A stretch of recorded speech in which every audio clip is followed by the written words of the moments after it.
Guys, my name is Geetanjali और आज हम डिस्कस करने वाले हैं लीड कोड डेली प्रॉब्लम। तो आज का लीड कोड प्रॉब्लम है कैन प्लेस फ्लावर्स, जो कि इजी लेवल का है। तो प्रॉब्लम स्टेटमेंट क्या कह रही है? You have a long flower bed in which some of the plots are planted and some are not. However flowers can not be planted in adjacent plots. Given an integer array flower bed containing zeros and ones, where zero means empty and one means not empty, and an integer n, return if n new flowers can be planted in the flower bed without violating the no adjacent flowers rule. तो problem कह रही है हमारे पास एक flower bed दिया हुआ है जिसमें कुछ प्लॉट्स में तो फ्लावर्स हैं और कुछ में नहीं हैं, और हमें कहा है कि किसी भी दो एडजेसेंट प्लॉट्स में फ्लावर्स नहीं हो सकते। अगर लेफ्ट वाले में है तो राइट वाले में नहीं होगा ऑब्वियसली। तो अगर एक पॉट हमारे पास खाली है तो उसमें हम फ्लावर तभी लगा सकते हैं अगर उसके एडजेसेंट प्लॉट्स में फ्लावर्स नहीं लगे हैं। तो हमसे पूछा गया है कि अगर हमें एक एरे दिया है जिसमें जीरोज एंड वंस हैं, जीरोज का मतलब एम्प्टी प्लॉट एंड वन का मतलब जिसमें फ्लावर है, क्या हम एन नंबर ऑफ फ्लावर्स लगा सकते हैं? ये हमारे पास क्वेश्चन के कुछ कंस्ट्रेंट्स हैं एंड हम समझते हैं क्वेश्चन को एक सैम्पल टेस्ट केस की मदद से।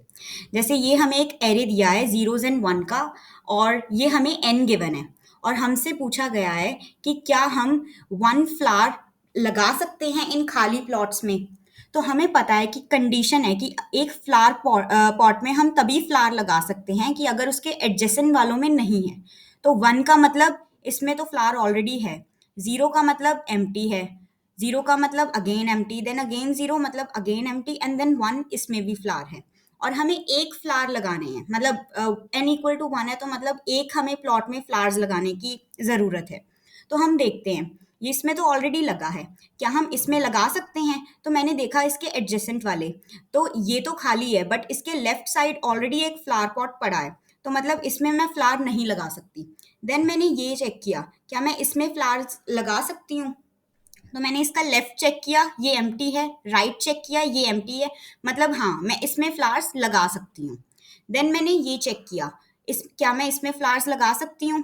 इसके लेफ्ट वाले में हम फ्लावर्स लगा चुके हैं, ये ऑलरेडी फिल हो चुका है, और इसका राइट वाला भी ऑलरेडी फ्लावर्स से फिल हुआ हुआ है, तो इसमें भी हम नहीं लगा सकते। तो मैक्सिमम नंबर ऑफ फ्लावर्स हम कितने लगा सकते हैं? वन। और हमें कितने चाहिए? वन ही हमें चाहिए। तो इसका मतलब येस दिस इज पॉसिबल कि हम n equal to one condition satisfy कर सके इस कंडीशन के साथ। होप सो आपको क्वेश्चन समझ आ गया होगा। अब इसकी अप्रोच देखते हैं। अब अप्रोच में हम क्या करेंगे? हम एरे ट्रेवर्स करेंगे, मतलब हम सभी फ्लावर पॉट्स चेक करेंगे। सबसे पहले मैंने फर्स्ट फ्लावर पॉट चेक किया, क्या मैं इसमें फ्लावर्स लगा सकती हूँ? मैंने कहा कि नहीं, इसमें तो ऑलरेडी लगे हुए हैं फ्लावर्स। देन मैं सेकेंड फ्लावर पॉट चेक करूंगी, हर एक फ्लावर पॉट पे मैं ट्रेवर्स करूंगी और देखूंगी क्या उसका लेफ्ट और राइट पॉट खाली है।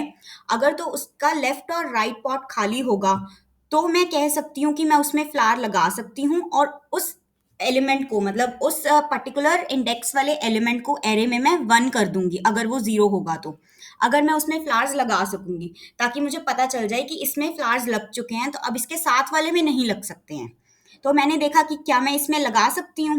तो मैंने देखा इसके लेफ्ट में ऑलरेडी फ्लावर्स लगे हैं, तो नहीं, मैं इसमें भी फ्लावर्स नहीं लगा सकती।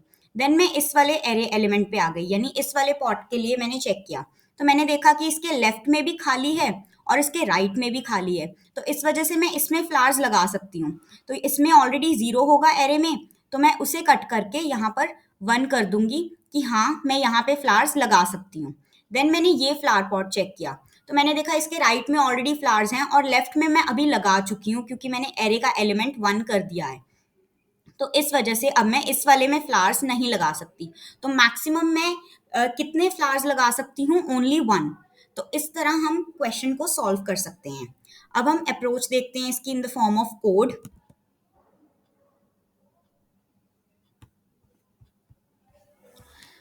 तो हम कोड में, जैसा कि मैंने आपको समझाया, इनिशियली मैंने कैपिटल एन ले लिया कि नम्स जो हमें वेक्टर दिया है उसमें कितने एलिमेंट्स हैं, तो वो मैंने कैपिटल एन में स्टोर कर लिया।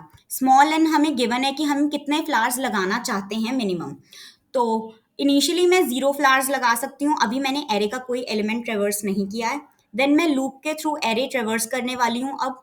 तो मैं हर एक एलिमेंट में जब आती हूँ तो पहले चेक करती हूँ कि चेक करूंगी उसमें फ्लावर्स लग सकते हैं या नहीं। उसके लिए सबसे पहली कंडीशन, उस एरे के एलिमेंट की वैल्यू जीरो होनी चाहिए, यानी कि पॉट खाली होना चाहिए, तभी मैं उसमें फ्लावर लगा पाऊंगी। अब सिर्फ इतनी कंडीशन नहीं है, हमारे पास सेकंड कंडीशन आई कि या फिर तो उसका लेफ्ट में कोई फ्लावर पॉट ना हो, यानी कि आई इक्वल टू जीरो हो, जिस एलिमेंट पे हैं हम वो फर्स्ट एलिमेंट हो, या फिर उसके लेफ्ट में जो एलिमेंट है वो पॉट भी खाली हो, यानी उसकी वैल्यू भी जीरो हो। पहली कंडीशन ये। लेफ्ट हमने चेक कर लिया, अब हम चेक करेंगे राइट।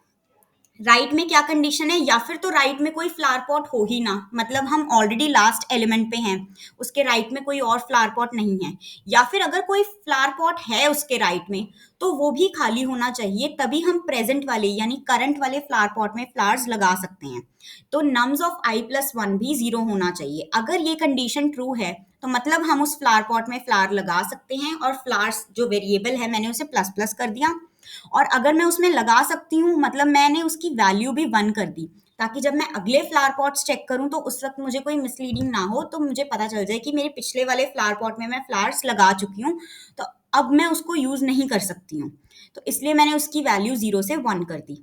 अब लास्ट में मेरे पास जितने भी फ्लावर्स मैं लगा सकती हूँ, अगर वो गिवन मिनिमम से ज्यादा या उसके इक्वल हुए तो मतलब पॉसिबल है, हम इनकी कंडीशन सेटिस्फाई कर सकते हैं, तो मैं ट्रू रिटर्न कर दूंगी, अदरवाइज मैं फॉल्स रिटर्न कर दूंगी। देखते हैं इसे रन करके।